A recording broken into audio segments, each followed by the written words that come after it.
Michel Colland, bonjour et merci d'être avec nous. Avec plaisir. Michel Colland, qui est Trump selon vous? Un héros ou un monstre? D'après les médias occidentaux et les hommes politiques, c'était un monstre et il est en train de redevenir peut-être quelqu'un de bien, ça dépend s'il va se couler dans le moule. C'était un monstre parce que, si vous vous souvenez, dans sa campagne électorale, il a vraiment craché dans la soupe. Il a dit des choses qui contredisaient tout ce qu'on nous répète en Occident, politique et médias, depuis 20 ou 30 ans.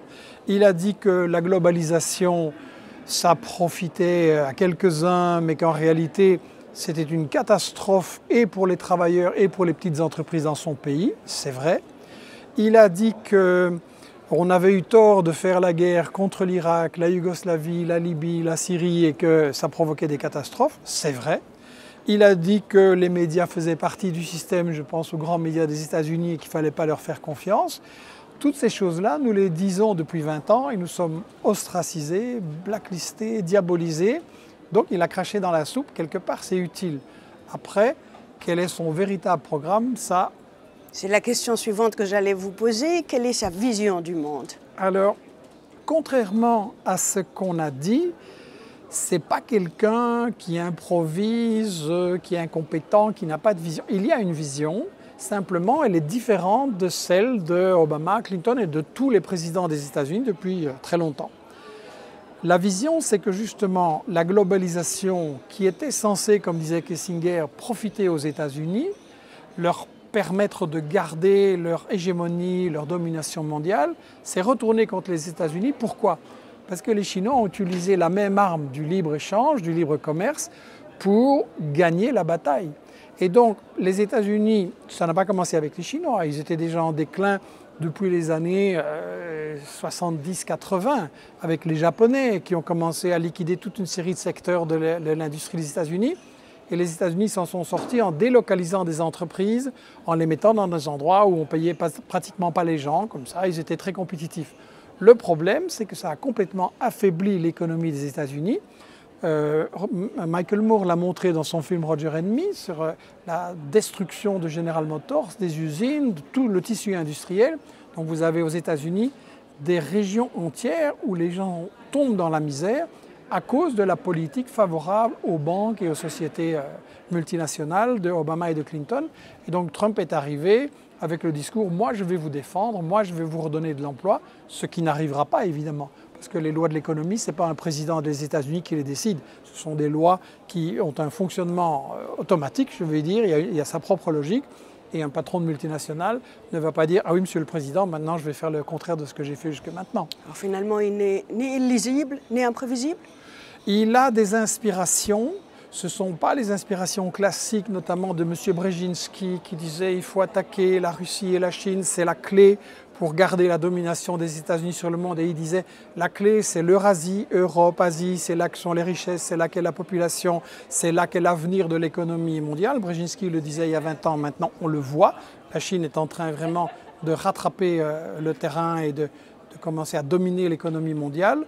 Et par rapport à ça, Hillary Clinton, il faut le dire platement, nous emmenait directement vers la Troisième Guerre mondiale en décidant d'attaquer et la Russie et la Chine avec une politique très agressive, encerclement militaire, sanctions, des ONG un peu partout pour essayer de renverser le régime, surtout en Russie, et essayer d'attaquer tous les pays alliés de la Russie. Je pense à l'Ukraine, je pense à la Syrie, il y en a d'autres. C'est un véritable encerclement. Là, Trump, qui est plutôt de la ligne Kissinger, je veux dire, Trump dit bon, on ne peut pas attaquer tout le monde en même temps, moi je vais essayer de mettre Poutine de mon côté parce que le vrai ennemi c'est la Chine et je dois pouvoir la menacer, mais je préfère avoir Poutine de mon côté. Et pour avoir dit ça, que la Russie elle est hyper capitaliste, elle a la même logique que les États-Unis, donc pourquoi l'attaquer? Pour avoir osé dire ça, il est ostracisé, il a été mis au pas, on lui a liquidé certains de ses ministres et de ses conseillers, parce qu'on ne peut pas dire à Washington que non, la Russie ne menace pas les États-Unis, l'Europe et le monde, ce sont les États-Unis. On ne peut pas dire qu'il vaut mieux discuter avec Poutine pour éviter la guerre. On voit quand même les catastrophes qui se passent en Syrie et partout. Donc pourquoi ne pas discuter avec Poutine et avec n'importe qui pour essayer que le monde vive en paix? C'est quand même le bon sens et l'intérêt des gens. Mais finalement, est-ce qu'on peut vraiment juger déjà Trump, serait-ce dans le domaine économique? On n'a encore rien vu. Oui, c'est vrai, mais on peut juger parce que de toute façon, il a fait des promesses qu'il est incapable de tenir. Il dit, je vais ramener des emplois, je vais faire le protectionnisme pour qu'il y ait plus d'emplois aux États-Unis, mais le protectionnisme, il est inapplicable. Si vous faites ça, si vous dites, je vais empêcher les importations chinoises, mais les Chinois vont faire la même chose, et alors les États-Unis, ils vont exporter où? Donc, le protectionnisme, ou bien c'est inapplicable, ou bien on le fait quand même, et alors on retombe dans la situation qui a provoqué la Première Guerre mondiale. Il faut rappeler quand même qu'à un moment donné, on avait du libre-échange, certaines puissances le voulaient, d'autres ont commencé le protectionnisme, et c'est un des facteurs qui a mené à la Première Guerre mondiale. Donc je voudrais dire qu'on est dans un monde dangereux par rapport à ça, et moi je pense que les gens doivent se préoccuper de la politique internationale, ils doivent peser là-dessus, ils doivent vraiment dire on veut la paix, on ne veut pas des guerres et des conflits. Vous le disiez tout à l'heure, finalement, il ne s'est pas vraiment inspiré, en tout cas des derniers présidents américains. Est-ce qu'on peut vraiment parler d'une véritable rupture? En effet. Sur la politique il dit migratoire, peut-être plus haut ce que les autres appliquaient déjà. Exactement. Il faut quand même rappeler que la construction du mur avec le Mexique a été inaugurée par le gentil Bill Clinton. C'est lui qui a commencé. Oui. Obama l'a construit aussi. Hillary Clinton disait « c'est très bien le mur, j'ai voté pour, il faut l'élargir, il faut faire comme Israël ». Le modèle de Hillary Clinton pour le mur avec le Mexique, c'est Israël. Donc effectivement, là, il n'y a pas de rupture.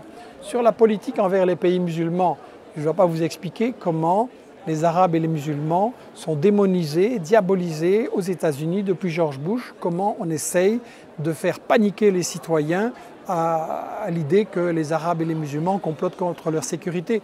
Maintenant, là aussi, Trump est fort hypocrite parce que, je m'excuse, il dit que le terrorisme, c'est le grand danger pour les États-Unis et qu'il veut combattre ça.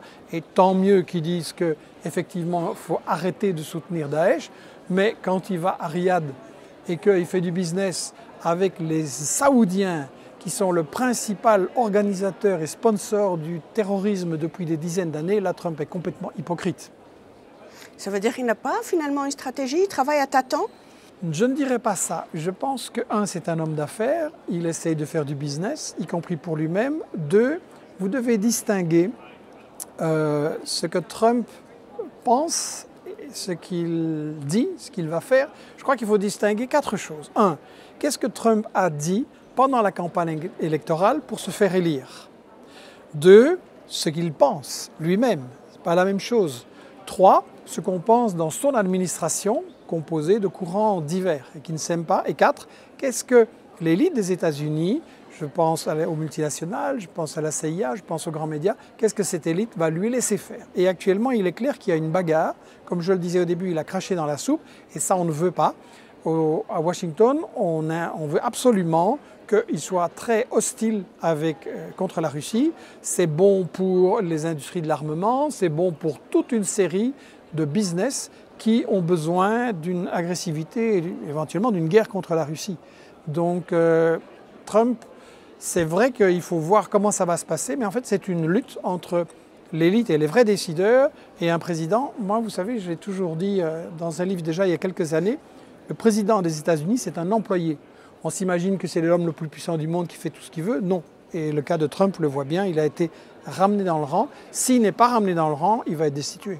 Vous venez d'éditer un nouveau livre, Le Monde selon Trump. Oui. Et vous dites notamment que ce livre répond à un défi et apporte aussi des clés. Alors, quel est ce défi et quelles sont ces clés?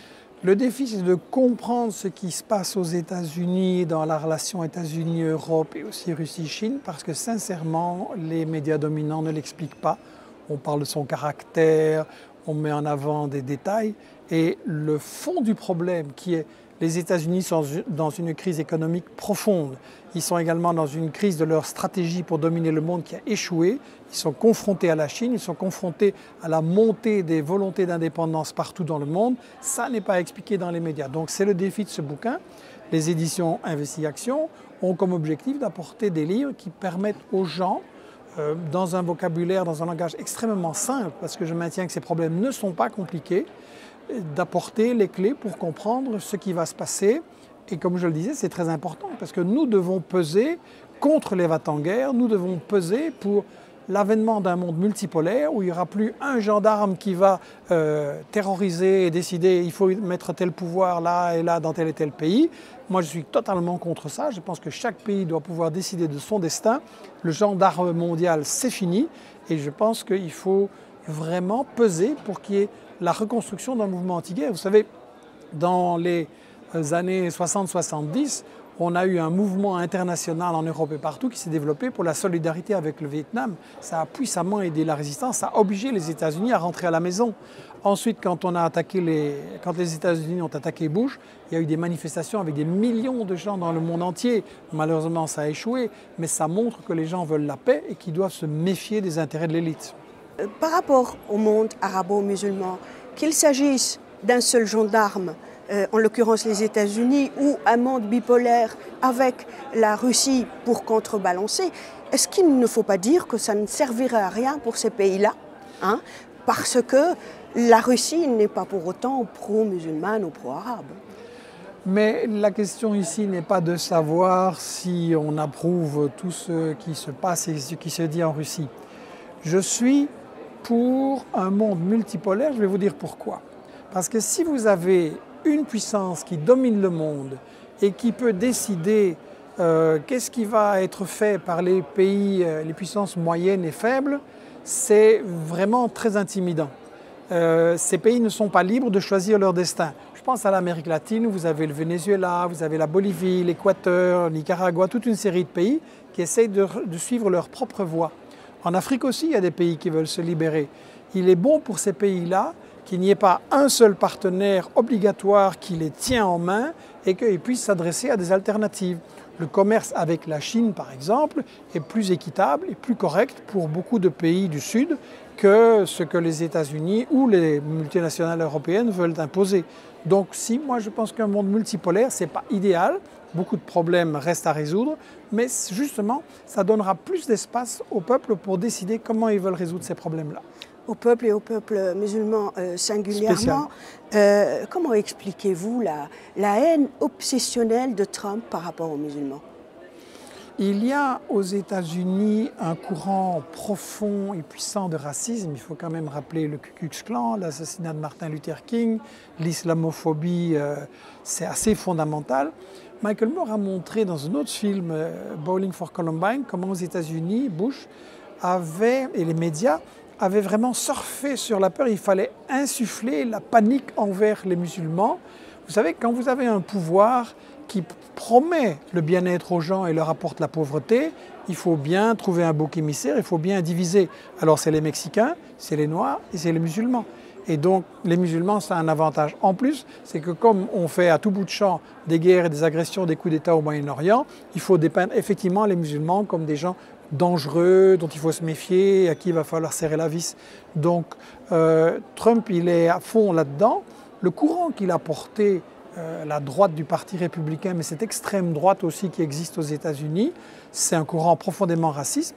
Il ne faut pas minimiser l'importance de l'évangélisme chrétien, du sionisme chrétien, c'est-à-dire que vous avez les sionistes juifs qui soutiennent Israël, mais vous avez aussi des sionistes chrétiens qui sont fondamentalement anti-arabes, anti-musulmans, et Trump, il surfe sur la peur. Moi, j'aimerais vous lire textuellement ce qu'il a dit par rapport à Daesh. « Bomb the shit out of them ». En français, bien leur bombarder la gueule, je bombarderai ces abrutis, j'exploserai les pipelines, les raffineries, j'exploserai chaque centimètre carré, il ne resterait rien et que toutes les options sont envisagées, même une frappe nucléaire. Est-ce qu'on peut craindre le pire avec Donald Trump ou est-ce que là aussi c'est du blabla? C'est clair que derrière Trump, le complexe militaro-industriel, les industries de l'armement, la CIA, toute une série de multinationales qui ne voient d'issue pour se sauver qu'une politique violente de domination mondiale, oui, le danger existe. Il faut faire la part entre les déclarations de Trump pour se faire élire, qui sont effectivement extrêmement brutales, xénophobes et violentes, et ce qu'il compte vraiment faire. Je crois qu'il a une certaine conscience du déclin des États-Unis et que tout ne sera pas possible, j'ai l'impression. Mais il ne faut pas minimiser. Obama, le gentil président, il a tué des dizaines de milliers de musulmans avec ses drones, hein, et la presse n'en a absolument pas parlé. Donc il a fait mieux que Bush. Donc je crois qu'il ne faut pas trop personnaliser la politique des États-Unis, et ce n'est pas une question de personne, est une politique impériale, une politique de terreur, et c'est une politique effectivement qui emploie des moyens extrêmement violents. Irak, Yougoslavie, Libye, Syrie, et ce n'est pas Trump qui a inventé ça. On a l'impression que vous essayez de chercher des vertus à Donald Trump. Non, je ne veux pas de... Non, pour moi c'est un bandit. Dans le livre, j'explique que c'est l'homme qui a constitué le gouvernement le plus riche des États-Unis. Il va évidemment servir ses copains milliardaires, il va se servir lui-même. Il excite la haine, je l'ai dit, contre les latinos, contre les noirs, contre les musulmans. Donc c'est le contraire de tout ce que je pense. Ce que je n'aime pas, c'est l'hypocrisie maintenant, et particulièrement en Europe, où on vient nous dire « Ah, Trump, c'est un dégueulasse, mais avant, ils étaient si bien et si gentils. » Non, c'était exactement des guerriers, mais beaucoup plus hypocrites encore. Quelle place il a réservée à Israël dans la région? Ben, là aussi, ça vous montre que ce n'est pas un novateur, parce que il s'appuie, comme tous les présidents des États-Unis depuis 1967, sur le flic du Moyen-Orient, sur le gendarme du Moyen-Orient chargé d'intimider les pays arabes pour les empêcher de s'émanciper. Ce que les États-Unis et les multinationales ne veulent pas, c'est qu'il y ait au Moyen-Orient un Chavez, un Evo Morales, un Correa, qui disent le pétrole et le gaz maintenant, ça doit servir non pas à fabriquer des fortunes pour les milliardaires et à les investir pour des bêtises à Wall Street, ça doit servir à sortir l'ensemble du monde arabe et musulman de la pauvreté, et c'est parfaitement possible. Michel Colland, je vous ai laissé le meilleur pour la fin. Ce sont des questions qui émanent des téléspectateurs de notre chaîne. Je vous donne la question, donc c'est à vous de la lire et de répondre. Bien. Je vais sortir mes armes parce que je n'ai plus l'âge de lire ça sans lunettes. Selon l'interprétation israélienne, la rupture avec le Qatar indique que les États arabes ont enfin compris que la véritable menace dans la région ne vient pas d'Israël, mais du terrorisme représenté par l'Iran et le Hezbollah. Quel est votre décryptage de la position d'Israël vis-à-vis de la crise qatari? Là, on est dans l'hypocrisie totale. On fait maintenant Trump, les Saoudiens, Israël, comme si les seuls qui avaient financé le terrorisme contre la Libye, la Syrie et ailleurs, c'était le Qatar. Évidemment qu'ils l'ont fait, mais ceux qui l'ont fait encore plus sont les Saoudiens. Israël est resté discret, mais on sait qu'à partir du Golan et ailleurs, ils aident les milices terroristes qui attaquent Bachar. Ils ne s'en cachent pas, c'est même dans leur presse.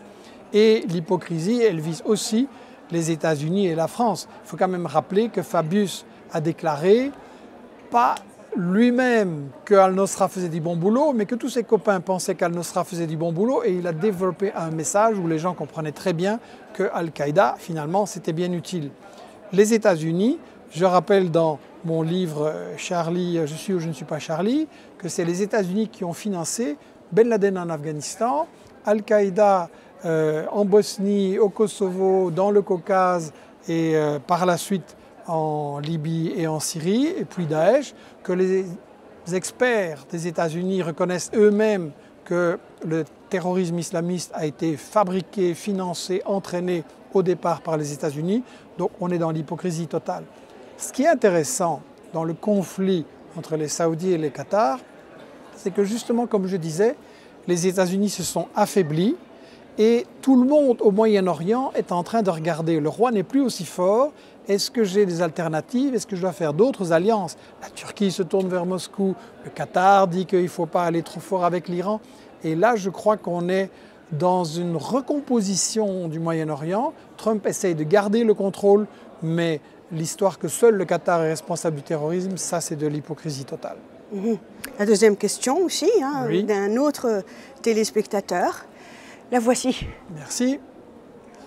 Comme vous le savez, M. Colland, le ministre israélien a affirmé sa détermination pour la création d'une coalition contre le terrorisme, la célèbre OTAN arabe, sous commandement saoudien et avec un contrôle militaire et logistique israélien et états-unien. Pensez-vous que les plans d'alliance entre Israéliens et Saoudiens avancent à toute vitesse? Et si ces plans se concrétisent, que va advenir de la région?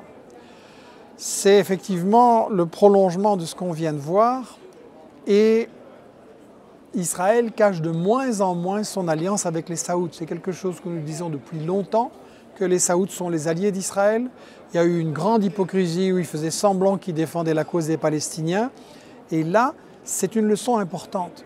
Tout le monde doit se rendre compte que ce n'est pas une guerre de religion, ce n'est pas une guerre de civilisation. Vous avez des musulmans qui combattent Israël, qui combattent l'impérialisme des États-Unis, et vous avez des musulmans qui trahissent la cause de leur communauté et qui collaborent avec Israël et qui collaborent avec les États-Unis. Ce n'est pas une guerre de religion, c'est une guerre géopolitique, c'est-à-dire pour le pétrole, pour le gaz, pour le contrôle d'une région absolument stratégique. Et là, c'est intéressant ce que dit Israël. Ça montre clairement quels sont les camps. Ça montre que les peuples de la région doivent absolument s'unir pour résister à ce que j'appelle le néocolonialisme, pour résister aux ingérences des États-Unis, de l'Europe, d'Israël, des Saoudiens, etc., et pour construire leur autonomie. L'Asie est en train de construire son autonomie avec une alliance entre la Chine, la Russie et la plupart des pays. Ils sont en train de former un marché commun, ils sont en train de former des exercices justement contre le terrorisme, pour leur sécurité. L'Amérique latine a fait des avancées dans toute une série de pays pour que le continent s'unisse et devienne autonome. Finalement, les États-Unis essayent de bloquer ça. L'Afrique aussi. Et donc, il est temps que le monde arabe, le Moyen-Orient, au sens large, s'unissent et défendent son indépendance, son autonomie. Ça me semble vital. Il ne peut pas y avoir de paix tant que localement, on a des marionnettes qui font la politique de Washington et de Bruxelles. Et il faut admettre peut-être qu'Israël n'est pas un danger et qu'il faut aussi faire la paix avec cet État? Mais je crois que les Palestiniens eux-mêmes ont dit qu'ils proposaient la paix. C'est Israël qui refuse de négocier. Les Palestiniens ont proposé qu'il y ait un seul État et que tout le monde puisse y vivre en parfaite coexistence. C'est la définition de la démocratie. Pour moi, un État doit être démocratique, c'est-à-dire qu'il doit donner les mêmes droits à tous les citoyens, hommes ou femmes, et quelle que soit leur religion ou leur croyance. Ça, c'est la base pour une paix au Moyen-Orient. Il y a juste Israël qui ne veut pas. Peut-être cette union arabe que vous évoquiez tout à l'heure peut ou pourrait se réaliser le jour où l'Arabie saoudite admet que l'Iran n'est pas un danger dans la région. Vous savez, je crois que la politique des dirigeants saoudiens fait beaucoup de tort à leur propre peuple. Les Saoudiens, la population ne vit pas si bien que ça. Il y a l'oppression des femmes, il y a beaucoup de pauvreté. Ce n'est pas un bon modèle de développement qu'un pays soit juste une station-service avec la vente du pétrole et la spéculation sur le pétrole. Il faudrait que l'ensemble du monde arabe dépasse les frontières qui ont été érigées par les colonialistes britanniques et français pour diviser le monde arabe. Et il faudrait effectivement une unité, mais je crois que ça ne viendra pas des dirigeants, ça viendra des peuples. Je ne dois pas oublier de parler de vos livres. Donc le tout dernier, Le Monde selon Trump, il est en français, donc il peut intéresser les Maghrébins francophones, les Libanais notamment. Vous envisagez aussi de l'éditer en anglais éventuellement, pourquoi pas en arabe? Il va être édité bientôt en espagnol et en italien. L'anglais, c'est notre point faible. Et malheureusement, l'arabe aussi. On a proposé, pour ne rien vous cacher, on a proposé à des Algériens de coopérer avec nous pour que nos livres soient traduits et diffusés dans le monde arabe. Et malheureusement, ça dort. Michel Collant, ça a été un plaisir de vous recevoir à cette émission. Merci, merci vraiment. Merci pour votre accueil. Madame, Monsieur, cette émission s'achève. Merci de l'avoir suivie. Au revoir.